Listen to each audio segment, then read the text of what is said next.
All right, folks, Duke Machado here. We are here again with another great interview. We're bringing you news worthy information. We're bringing you candidates right now who are in primary season. You know, there's a lot at stake in this country, as you know. I don't have to tell you. If you're watching this program, you are already aware of all the issues that we're facing nationwide.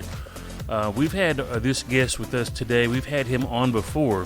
David Winkler is running for U.S. Congress, District 4 in Pennsylvania. And welcome back to the program, David. How are you, sir? Hey, how's it going, sir? Thank you for having me. Well, you know, you're running in a time where it seems like everyone is saying everything's falling apart in this country. Everyone's talking about the nation backsliding.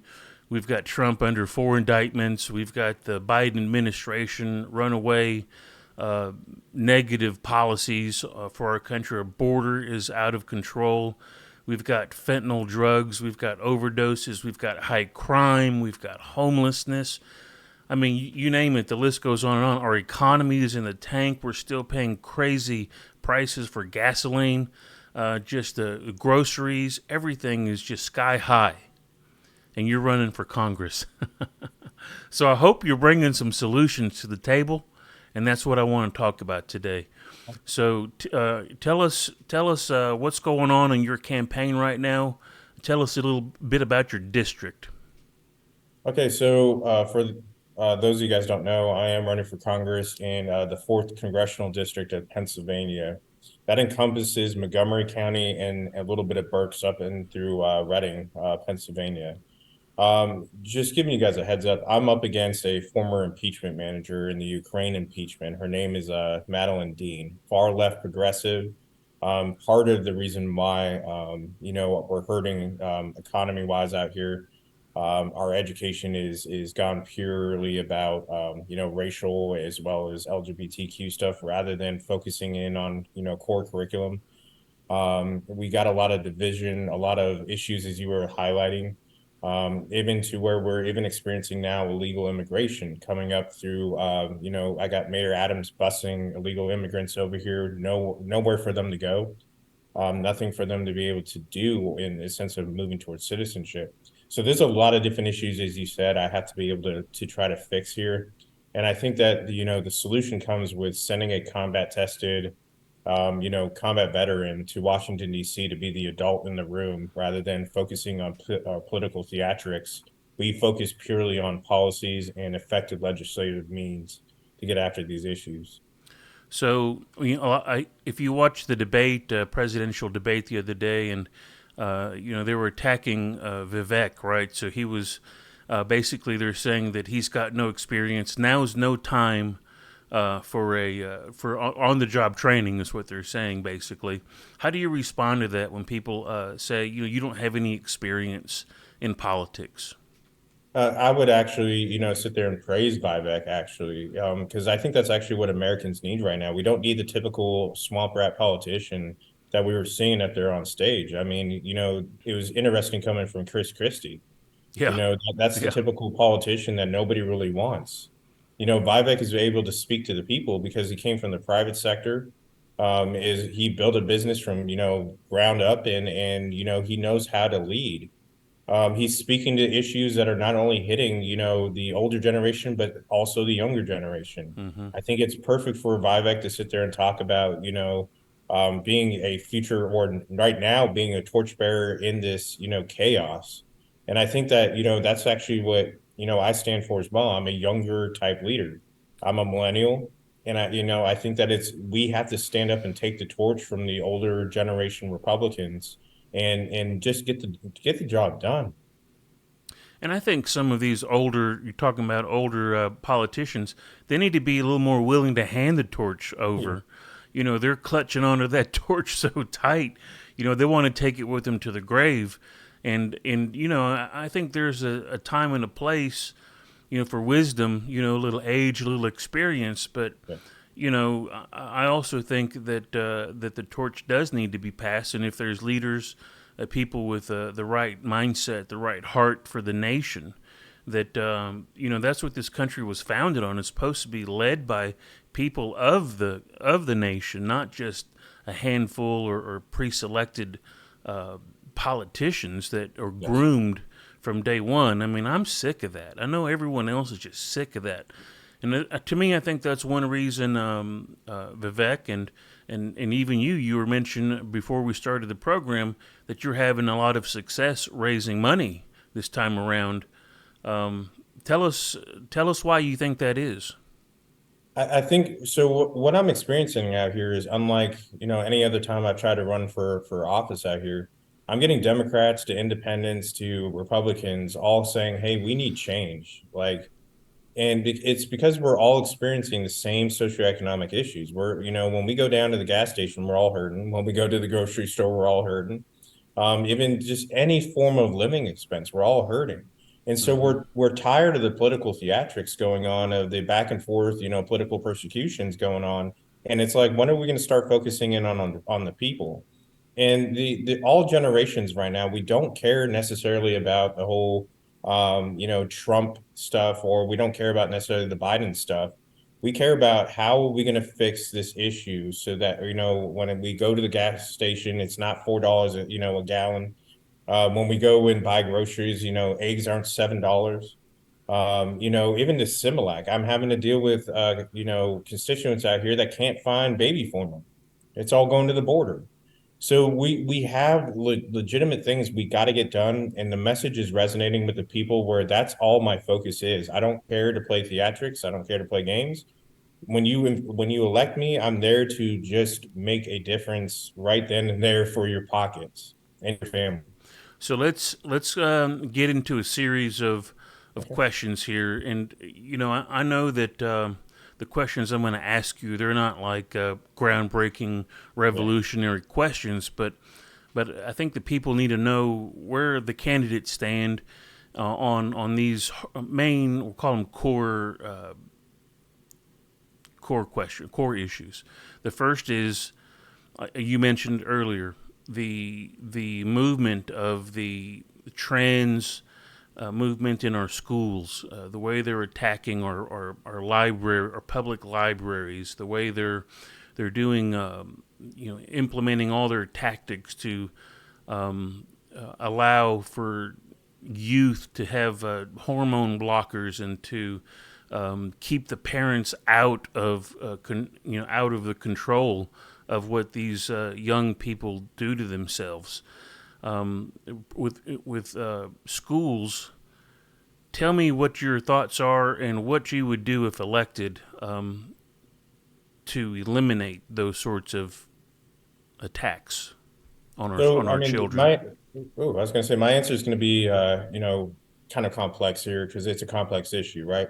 So, at the federal level, I even believe this at the state level that the government shouldn't be involved in any of this stuff that deals with social issues like, the LGBTQ stuff about who that you decide to have a relationship. That shouldn't be in the classroom. That shouldn't even be in the workplace of who do you decide to date or, have relations with, right? That should not be anywhere around or the government shouldn't be deciding any of that stuff.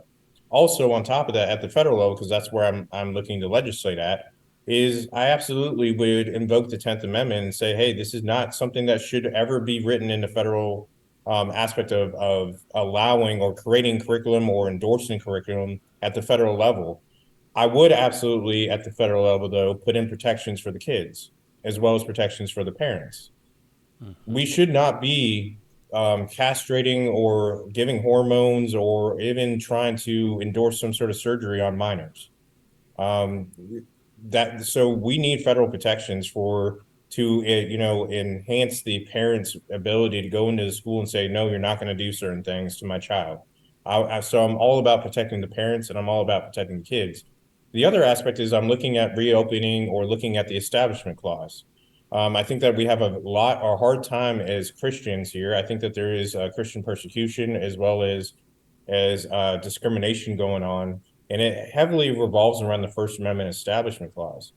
So what I see the far left of the progressive movement doing when it comes to LGBTQ and as well as racial issues is they're trying to create and compel a government interest underneath that actual free exercise clause.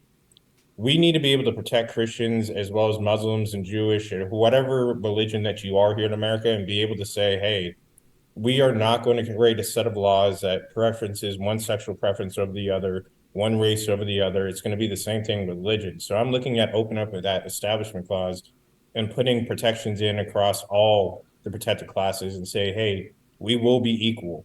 So we're not going to create these laws that trump one over another. Yeah. So I'll tell you, I don't know if it's happening there, but it is here in Texas. The LGBTQ groups, movements, the pride movements, they all seem to be working hand in hand with the socialist groups. Mhm. Socialist groups are working hand in hand with the Democrat Party. So, you've got this collaboration of socialists, LGBTQ, and the Democrat Party. I mean, I don't know. It's like it's a nonstop, never-ending attack on us. Those of us who fear God, who love our country, who are patriotic. You're a vet. I'm a vet. We served our country so that we could advance a better life for our families, for our kids, and future generations. And it's like they just want to attack it. They just want to bring it all down. And for what? I don't know. Are you seeing that kind of unholy alliance, I'm calling it, up there as well? Yeah, I mean, I think that's just generally we're about instant gratification here going on in the United States, about, feeling warm and fuzzy rather than being practical and having common sense with a lot of different things. Like, to me, I mean, my whole platform is about America first. And, I absolutely enjoy those who are trying to do America first kind of policy because I believe in American individualism. I think that the power of the American spirit and all that is heavy and deep inside the individual American. And I want to bring those qualities out. I don't believe necessarily in the collective hive mind mindset that's been going on, which I think is destroying our country and making us lean towards things like socialism and communism. So it's all about, to me, it's about providing, the opportunities here that can really bring out the individual spirit. 2 seconds on this is I'm looking at bringing the American car industry to Montgomery County. I'm looking at bringing back steel and iron here. I'm looking at, opening up the energy industry that was here in Montgomery County. And there's a reason being, you know, part of that is tying it to high school trades and bringing in federal funding to really kind of get those trades into the high school. So by the time you graduate high school, you got a certification that allows you to get a six-figure job and really truly enjoy the American dream. You don't Hmm. necessarily have to go to college if you don't want to, but if you want to, obviously I support that too. But it's about really finding what we were well known for in that industrial revolution era of rolling your sleeves up and just taking advantage of that individual dream here in America. Well, in jobs and economy, that's always on top of all Americans. The whole idea of this nation is that we wake up and go to work or run our business to support ourselves. We don't want government handouts. We're not looking for the government to lead us in our lives, and so that's great. It's good to hear that. So I I know mean, I that. believe 2 seconds, if you don't mind if I capture on what you Yeah. were just saying, that's the whole idea behind my platform is to create that stability, create those jobs, create that economic boom that gets people up on their feet and doesn't need big daddy government, right? Yeah. Once you got all that stuff, I mean, you're able to create, families or, the future for yourself. And you don't need necessarily those social welfare programs, even though they're there just in case to get you back up on your feet, but not staying on it. It's about trying to, invest into the human capital, which is the American populace, and saying, hey, we're going to give you that training. We're going to give you the jobs will be there. Just all you got to do is apply to that job, get in there, become stable, and the rest is up to you. Not dictating every single part of your life is government. Yeah, no, I agree. The independence, that's what Latinos are always saying. Most Latinos, if you ask them, they're not going to identify as Republican or Democrat. They're going to say, "Well, I'm independent." They're going to say I'm independent because independence means that they're not beholden to anybody. Yeah. But right now, I would like to think that there aren't any Latinos who would claim the Democrat Party because it's hard to miss.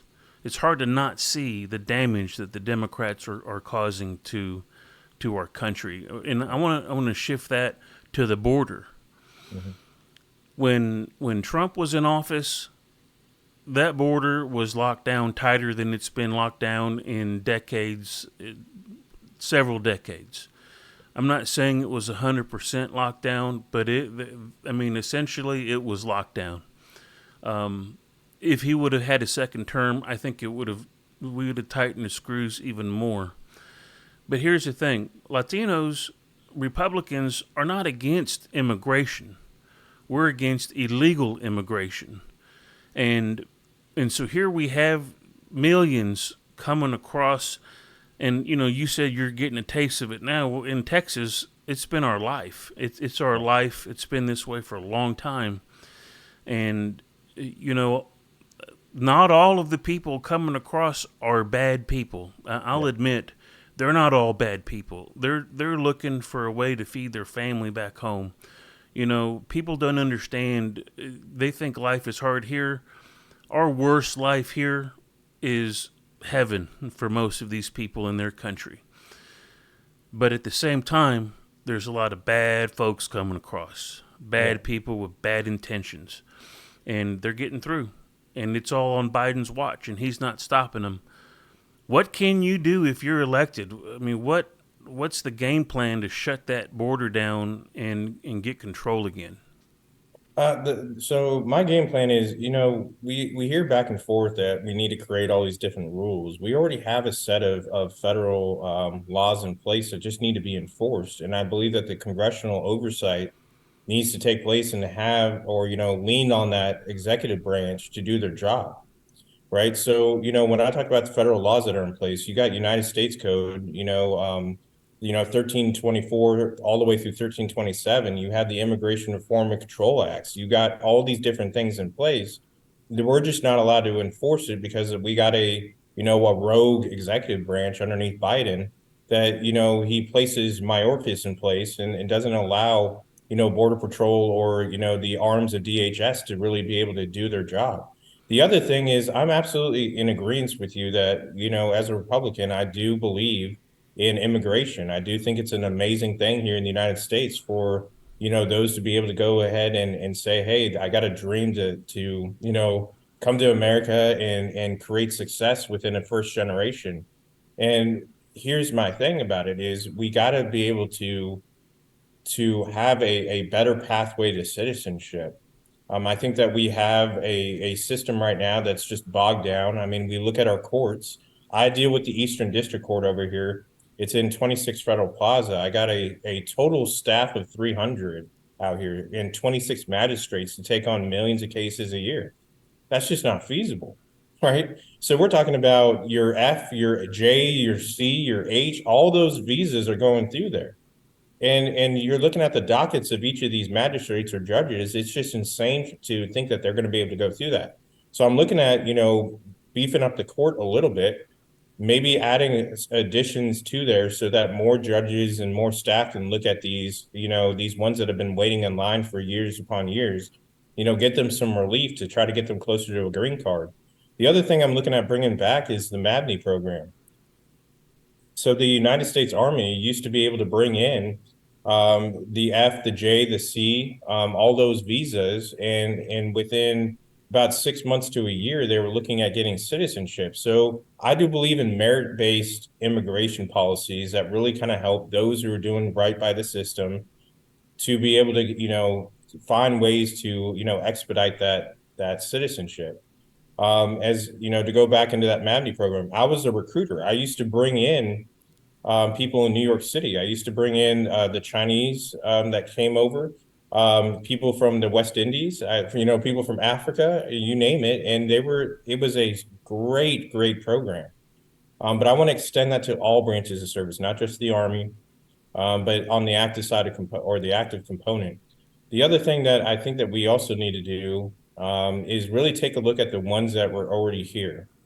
The ones that, as you said, that are not criminal in nature, the ones that are just trying to feed their families, the ones that are just trying to, make ends meet, and look at just, hey, right then and there, let's have them, take a citizenship test, and let's go ahead and do a background check, all that stuff, just to make sure they're good. And let's just just give them the citizenship. They're already here. We did that underneath Bush. If you guys remember, there was people that are already here. We did that.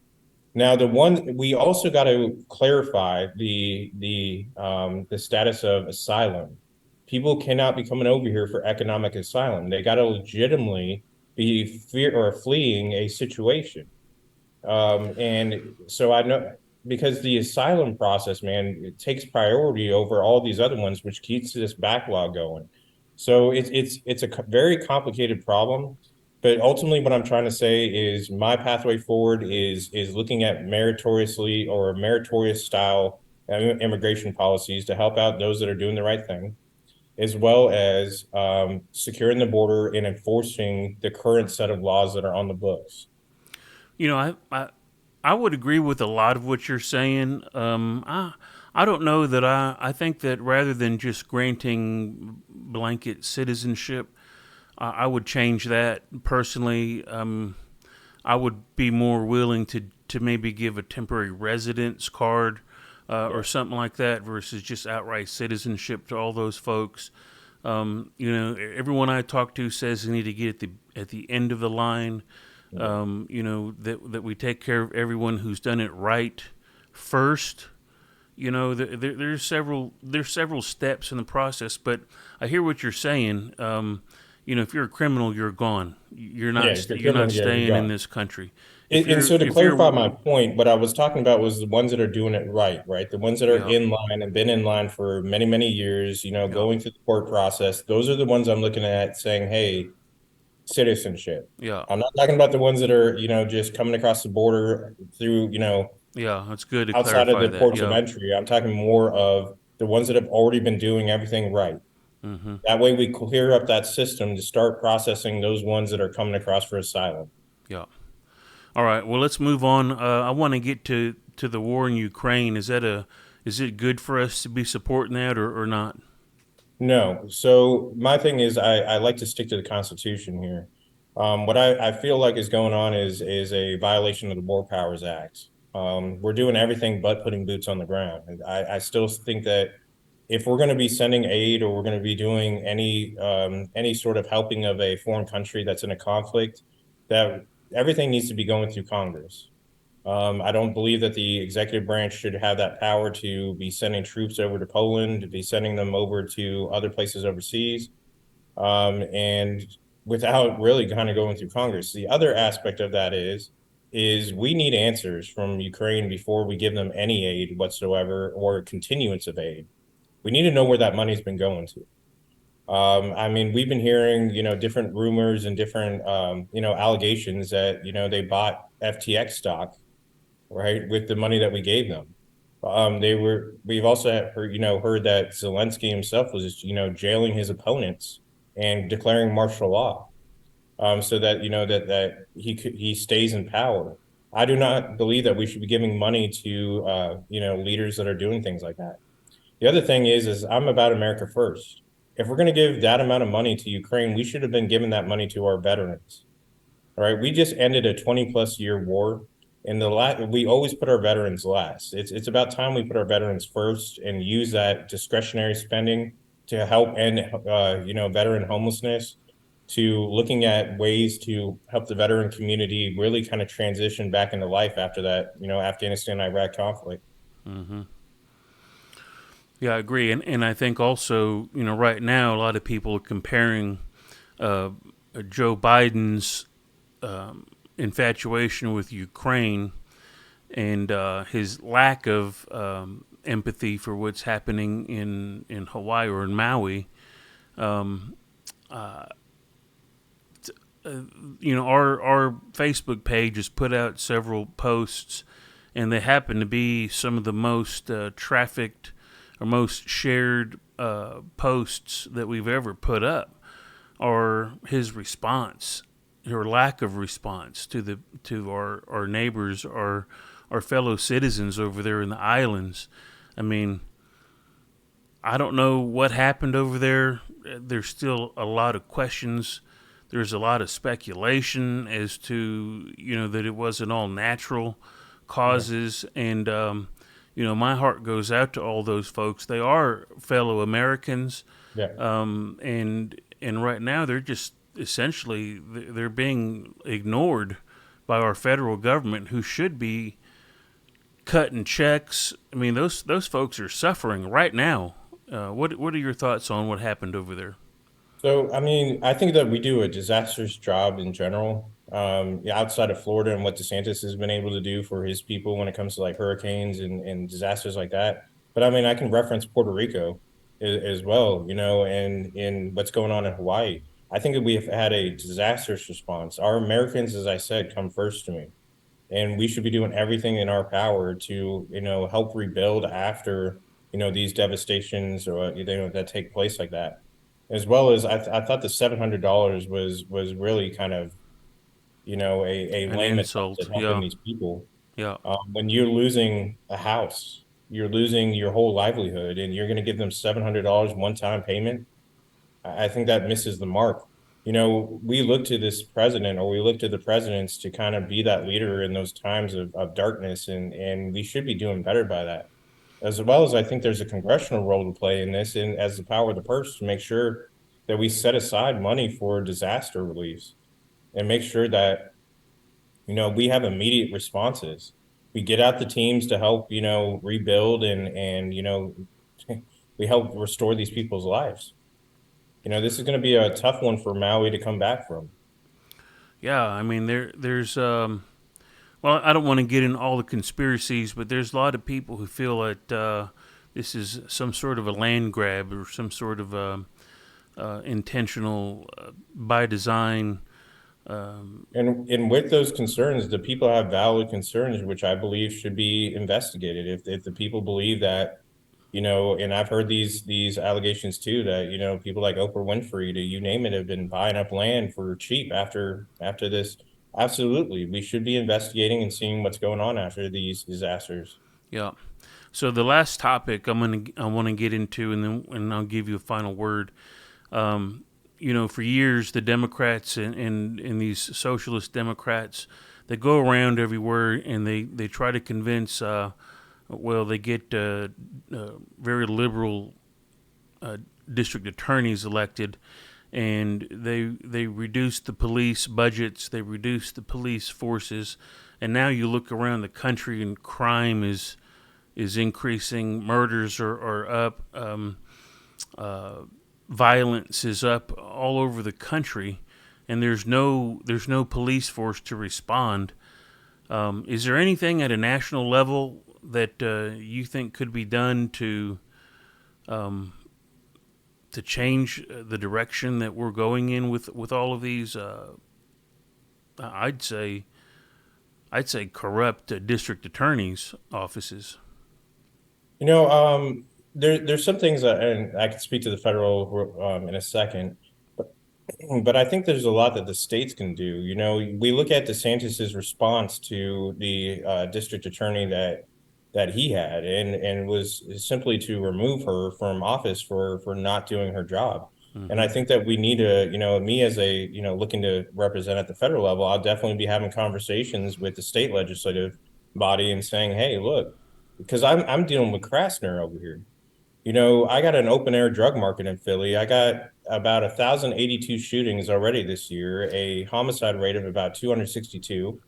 And about 80% of it, unfortunately, is Black citizens shooting other Black citizens.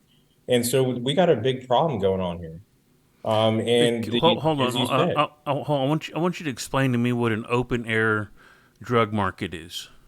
so it's the complete legalization of all schedule narcotics on the federal side. So we're talking about fentanyl being completely legally allowed to be consumed, Mm. possessed, as well as distributed here in Philadelphia.